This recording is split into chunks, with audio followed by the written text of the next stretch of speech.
4,000 రూపాయలు తీసుకుంటే వాళ్ళందరూ పింఛన్లు కాంగ్రెస్ పార్టీ కోటేయండి. 2,000 తీసుకుంటే వాళ్ళందరూ మా కోటి. తులం బంగారం వచ్చిన వాళ్ళందరూ కాంగ్రెస్ పార్టీ కోటేయండి.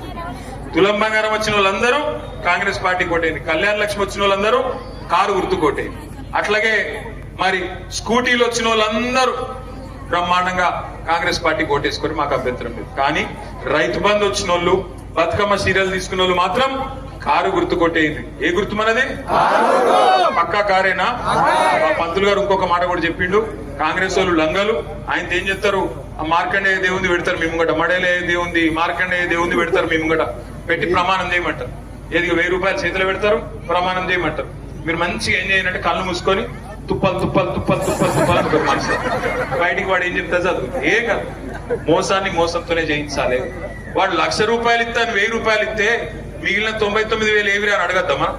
24 నెలలకు 2,500 చొప్పున 1,00,000 రూపాయలు ఇయ్యనా ఇయ్యద్దా? మరి ముసలిళ్ళకి 24 నెలలకు మరి 2,000 బాకీ ఉన్నాడు అంటే ఇంకా 48,000 బాకీ ఉన్నాడా లేదా? మరి ఏవి ఆ పైసలని అడగాలి తప్ప ఆగం కావద్దు.